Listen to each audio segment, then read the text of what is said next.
Assalamualaikum semuanya, semoga kalian semua dalam keadaan sehat dan dilancarkan rezekinya. Amin ya robbal alamin.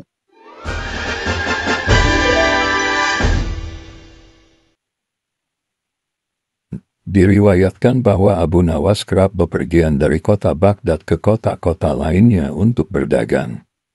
Dia telah mengunjungi banyak kota, banyak negeri. Keuntungan yang dia dapatkan dari bisnisnya sangatlah besar, dengan cepat menambah pundi-pundi uangnya, sehingga sekarang Abu Nawas jadi jarang ke istana. Sang raja pun merasa rindu kepada Abu Nawas. "Wahai pengawal, sudah lama aku tidak melihat Abu Nawas. Segera panggil Abu Nawas ke sini," perintah sang raja. "Maafkan saya, Yang Mulia, tapi Abu Nawas sedang di negeri orang. Ia sedang berniaga," jawab salah satu pengawal. "Sekarang dia jadi orang sibuk, sampai-sampai tidak pernah lagi ke sini," kata sang raja bergumam sedih. Singkat cerita, saat Abu Nawas kembali, dia langsung datang ke istana menemui sang raja. "Selamat datang wahai Abu Nawas, apa kabarmu?" sapa sang raja dengan wajah gembira. "Segala puji bagi Allah, Yang Mulia, saya sehat-sehat saja," jawab Abu Nawas. "Bagaimana bisnis dagangmu? Kamu sekarang jadi orang sibuk, sampai lupa sama rajamu," ujar sang raja.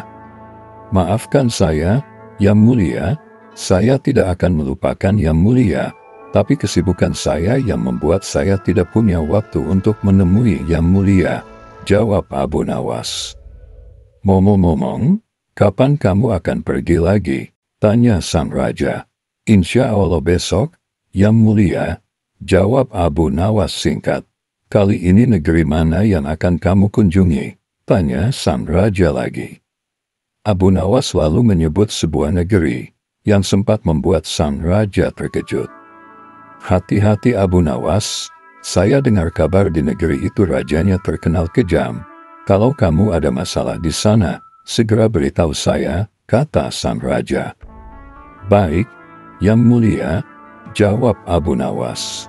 Mereka pun lalu ngobrol santai, bercanda, tertawa, melepas rasa rindu. Keesokan harinya, Abu Nawas berangkat menuju negeri yang disebutkan. Singkat cerita, sampailah Abu Nawas di negeri itu. Dia menjelajahi jalan-jalan kota yang cukup asing baginya. "Baru kali ini aku merasakan ada kota sepi-sepi saja," gumam Abu Nawas. "Kota-kota yang saya kunjungi sebelumnya semuanya ramai, penuh dengan orang berdagang. Tapi di sini sungguh berbeda keadaannya," kata Abu Nawas dalam hati. Setelah beberapa lama berjalan, Abu Nawas pun mulai merasa lelah, apalagi barang dagangan yang dia bawa cukup banyak. Dia pun mendekati rumah salah satu rumah penduduk. "Assalamualaikum, bolehkah saya beristirahat sebentar?" kata Abu Nawas sambil mengetuk pintu rumah.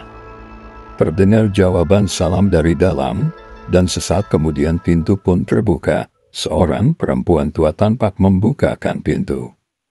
Ternyata yang tinggal di situ adalah seorang perempuan tua dan anak perempuannya. "Silahkan masuk Tuan," perempuan tua itu mempersilahkan tamunya masuk. Kedua penghuni rumah itu terlihat sedang tidak baik-baik saja. Terlihat dari wajah mereka yang menunjukkan kesedihan.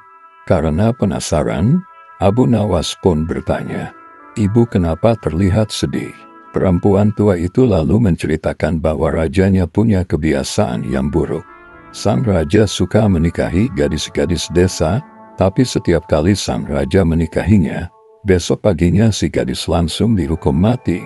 Dan kali ini, anak perempuan satu-satunya perempuan tua itu, besok akan dinikahi sang raja, yang berarti ia harus siap kehilangan anaknya.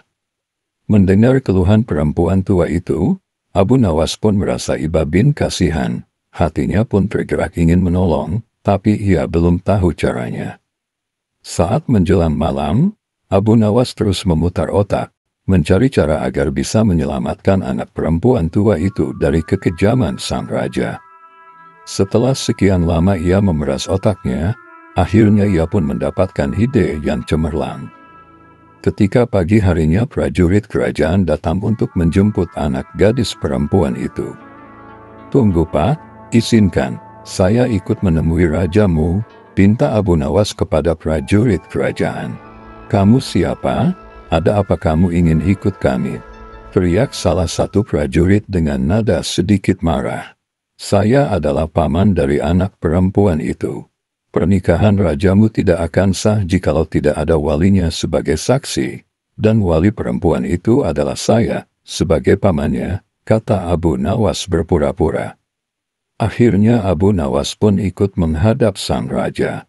Setelah acara pernikahan selesai dan sang raja pun selesai berbulan madu, ia pun dengan segera menyuruh prajuritnya untuk segera menghukum mati anak perempuan itu. "Tunggu Yang Mulia, sebelum Yang Mulia menghukum perempuan itu, izinkan saya menghiburnya dengan sebuah cerita, supaya dia tidak bersedih menghadapi ajalnya," ucap Abu Nawas. Sang raja tidak keberatan, ia mengizinkan Abu Nawas untuk memulai dongengnya. Taktik Abu Nawas pun dimulai. Abu Nawas menceritakan tentang kisah yang sangat menarik, hingga sang raja tertarik ikut mendengarkan dongengnya.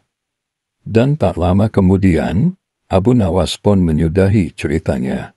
"Sampai di sini saja dulu, kalau kamu besok masih hidup, maka aku akan melanjutkan dongengnya," kata Abu Nawas kepada perempuan tersebut. Sang raja ternyata penasaran juga dengan kelanjutan dongeng yang dibawakan Abu Nawas. Sang raja lalu menunda hukuman mati perempuan itu, demi untuk mendengarkan kelanjutan dongengnya. Besoknya, Abu Nawas kembali melanjutkan ceritanya, dan kali ini dongengnya bertambah seru. Namun lagi-lagi, saat dongengnya semakin asyik, Abu Nawas segera menghentikannya. Ia kembali berkata dongengnya akan dilanjutkan besok, kalau perempuan itu masih hidup. Sang raja untuk kedua kalinya menunda hukuman mati, dan kejadian ini terus berulang-ulang sampai seminggu. Hingga sang raja melupakan hukuman yang akan ia jatuhkan pada perempuan itu. Di akhir dongeng Abu Nawas menyisipkan pesan betapa pentingnya menjadi raja yang baik dan sayang kepada rakyatnya. Disitulah, akhirnya sang raja menjadi sadar akan perilakunya selama ini ternyata telah membuat rakyatnya senantiasa dicekam ketakutan, terutama bagi keluarga yang mempunyai anak gadis. Berkat pesan Abu Nawas, sang raja kini pun menjadi raja yang baik, dan perempuan yang dinikahinya dijadikan permaisuri untuk selamanya. Sekian dulu pertemuan kita kali ini, sampai bertemu lagi di dongeng selanjutnya. Terima kasih yang sudah subscribe dan setia menonton channel ini, dan yang baru mampir segera tekan tombol merahnya. Wassalamualaikum warahmatullahi wabarakatuh.